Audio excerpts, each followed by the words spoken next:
today I have with me Maria Becerra. Now, Maria has been a guest on my show a couple of years ago, 2 or 3 years ago, when she was kind of just starting out in the BA world. And at the time, she was one of the founding presidents of, well, she was the founding president of IIBA Hamilton. And since then, she's gone on to be regional director for Latin American, that is Central and South America, and including Mexico, part of North America. And so I thought I would get to hear what she's been up to. She's had a number of different jobs, and she's decided to go into the AI data science field. So we're going to hear about what she's been up to over the last few years. Yeah, it seems like a long time. Thank you so much for the invite, Marcus. You're welcome.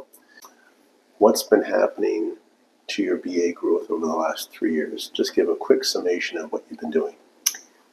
It's been an exponential growth these past years, and I think what kicked this career was actually volunteering at IIBA Hamilton Chapter. It gave me a lot of personal confidence on my skills that then helped me find the right path. And at the time, I was working also at a retail company as more on the data analyst part. And at the time, I was also taking a data science course, and that's where I found my passion for AI. Kept working on technology projects, but on my free time, I would be studying to get more involved into the AI field. And then eventually I went into studying a master's while I was working in technology projects. And then I had the opportunity to land a role in a software company working in AI. So it's been a lot of ups and downs, but most ups than downs. It's been a great ride. Now, you came to Canada 5, 6 years ago? 5 years ago. It's going to be 5 in August. Okay. And it was like everyone who comes here, it's kind of there's a settling period, a few ups and downs here and there. But pretty much looking back after 5 years, do you think it was well worth it coming to Canada? Oh, yes, absolutely. Well, if you think rationally, yes, it was the best decision. But of course, on my personal side, of course, I miss a lot my family, my friends, and some days I doubt if that was the right decision from a personal side. But if you think critically, yes, it was the right decision, and it has helped me grow a lot. In Colombia, I was a good employee, but never saw the growth that I've had here. So I feel that I found the resources, the community, and the network that has helped me grow in my career. Nice, excellent, good to hear. It's a positive story that many other immigrants, many other newcomers to Canada can look at and know that there's hope. There's light at the end of the tunnel. Yeah. And you did explain that you wanted to focus on AI after taking that data science course.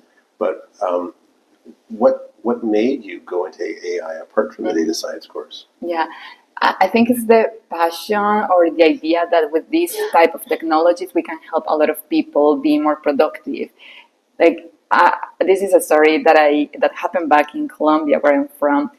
And I was working and doing some manual tasks. And one of my colleagues came and saw me, and he was like, "You didn't study 5 years to be doing these manual and operational things. You can do better." And that just kept on my mind. And I went home, and that's when I started studying Visual Basic to automate some tasks. And since that day, I got the idea that, oh my gosh, I have to find all the technologies that I can and see how we can improve our work. And when I found about artificial intelligence and see all the capabilities that it has, I decided to focus on that and understanding what are the capabilities, but also the limitations, some of the best use cases, and how we can help companies and employees to do a better job in less time so they can focus on activities that can bring more joy to their life. That's the idea. Now let me guess. Your master's degree is in AI? My master's, yes. There you go. Okay, that explains it. Okay, good. And how was the master's degree, by the way? It was great, very challenging, because you had everything on the spectrum of people who were super technical, to people who were super business oriented. So to compete with those who were super technical, I had to study much more and spend many more hours on my own coding and doing a lot of side projects. But I think that helped me like learn in a shorter time. And there's still a lot that I need to learn, but yes, it was a great experience. Was this a master's research only, or was it exams based? We had exams. We didn't have to do like a thesis at the end, yes, but we did have a lot of projects in between. And for one of the cool things that each course required you to do some code-based projects, but then ask you to present it to a non-technical stakeholders. So being able to translate those technical concepts into business messages and actionable insights was like the highlight that I got from there. Interesting. Cool. 1 year or 2 years? 1 year, yes. It's supposedly full time, but I mean, like I was also working full time, so I don't know. Like, yeah, Well, it was machine. Well, you're lucky she's young enough she could do that. Not like old man Marcus here. All right.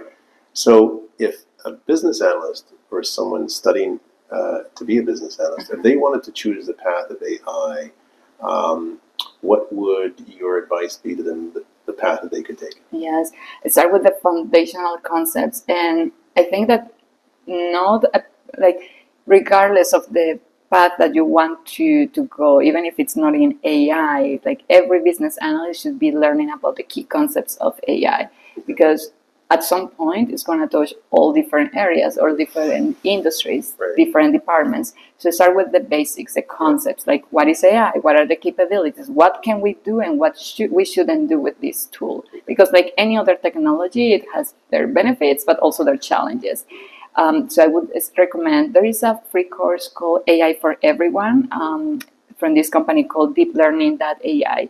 And it explains like all the basic concepts, like what is AI, what is machine learning, what is generative AI, how can we use it for our benefit, how we can launch a project in AI, and so on. So I would suggest to start with that.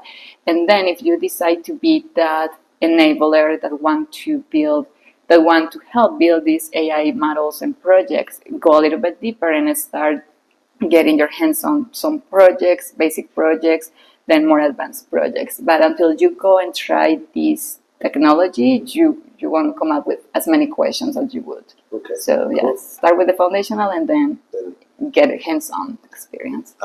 Would you recommend taking a master's degree in AI or taking a certificate in AI? That's a tricky question. It all depends on your business goals, like not business goals, personal goals.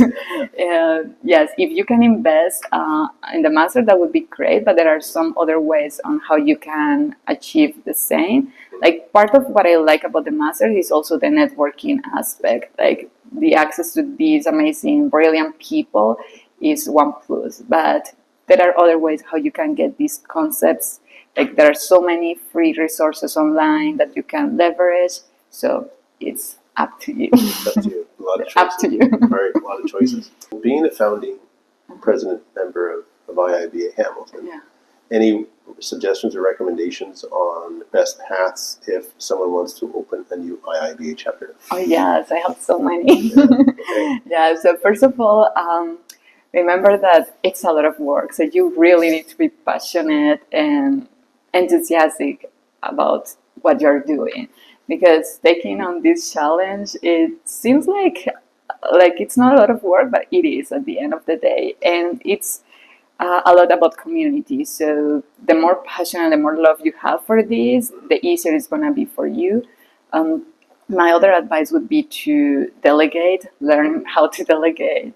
It happened to me that at the beginning I was trying to do everything, and yes, you cannot do everything alone because you're going to burn out. And the idea is to enjoy what you're doing because you're giving back to the community. I hear that there's a new IIBA Spain chapter. Yes, there is one. Not part of the Latin region, obviously, but it is a relatively new chapter. Yeah, and they have been very active. I really like the chapter because they've been like sharing newsletters, posting a lot on LinkedIn, doing some sessions, doing a lot of alliances with universities. So this is what I'm talking about, like that passion to go and do a lot of things. That's admirable. Cool. Awesome. So where do you see yourself in your BA growth? So you've taken 5 years here. You are where you are. You've seen the ups and the downs. Where do you see yourself in 2 or 3 years from now? Can you see out that far?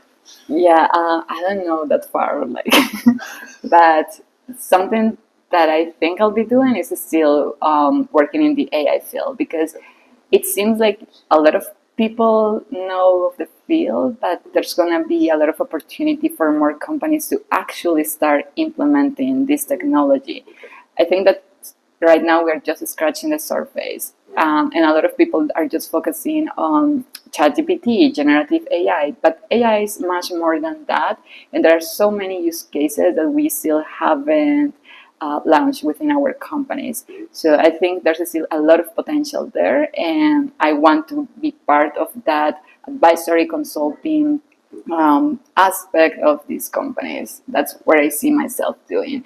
In terms of volunteering, I would like to reduce it actually a little bit more. I want to spend more time traveling, hopefully. So let's see how we do it. And your IIBA Regional Director of Latin, how long is that for? Is it 1 or 2 years? 2 years. Oh, 2 years. So it's going to be my second year next year. Next year. Okay. Yeah. All right. How's that coming along?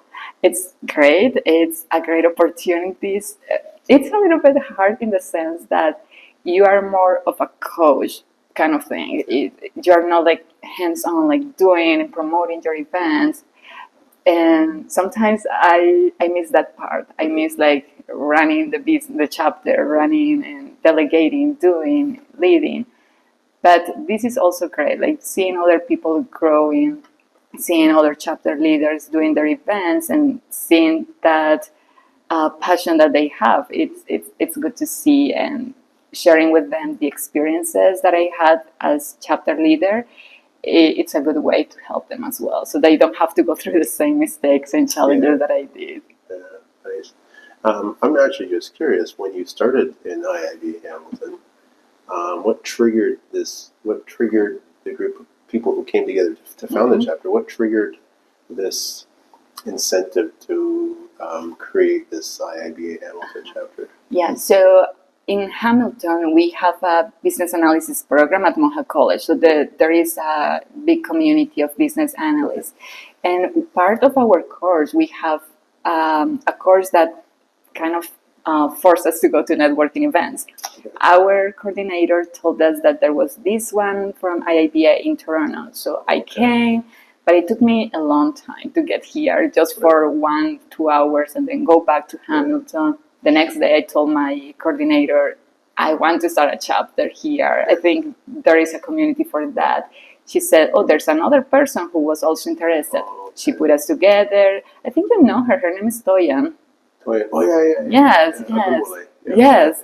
So she was the other person who was interested, and we came together with Olusola and Lisa, who was our coordinator, and we started. So we wanted to have something for us that didn't demand us to commute so much, but also that catered to our needs, because the needs of business analysts in the Hamilton region are a little bit different to the Toronto side. So in Toronto, you have people who are more in the mid-senior professional side. In Hamilton, we were like more students, international students. So we were trying to cater to this community, and that's how we decided to get it started.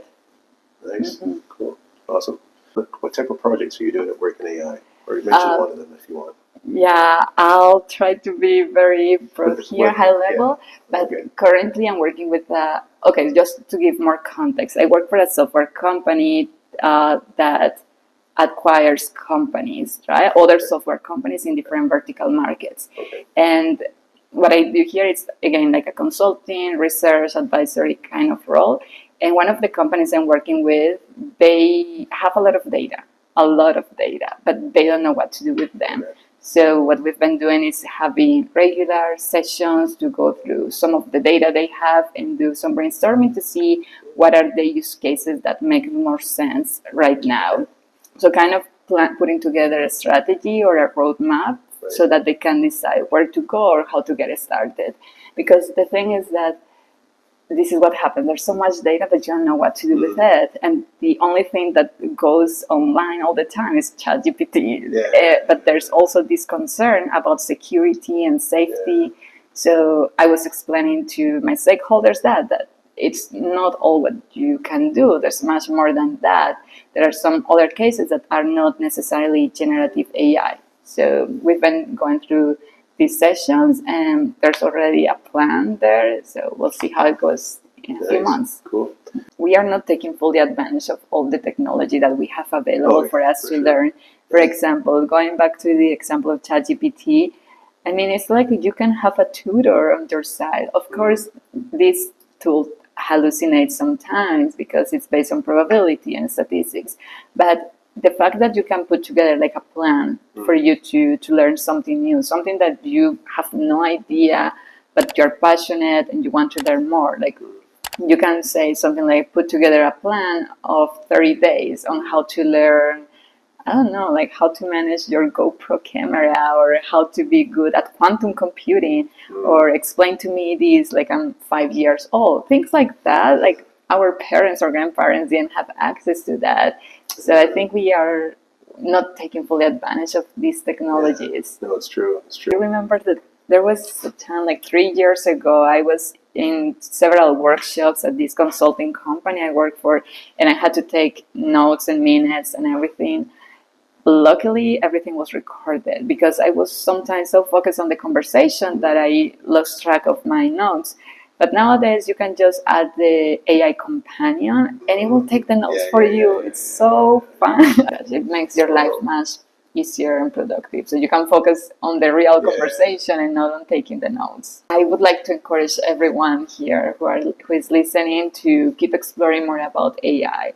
Because, as I said, we are still on early stages, believe it or not. Like, I know this AI thing started like back in the 50s, but we haven't still adopted it. And as we keep progressing, there's going to be more need for people to be able to translate what is this AI to the business. So I think it's a good time for all of you to start, for all of us to keep learning more about AI, to keep up with all the different trends. And another thing is that sometimes it might feel overwhelming because AI is a field that is changing so fast, but there are key concepts that are not going to change with time. So like the foundational concepts that I've been mentioning here, those are things that are not going to change, and that's where we should be focusing our effort. So yes, get good at it, keep trying the tools, be very critical when you are testing these tools, like think of the good things, but also the bad things, how you can use it in your personal life, but also at work. And yes, keep using them because the more you use them, the more comfortable you will feel, and that will inspire your business leaders to use them as well. Nice. If anyone online wants to contact you, how can they do so? On LinkedIn, that's like the best way to do it. And also one more thing, you can join us at AI Expedition. Every month we have every month we have sessions or webinars around AI.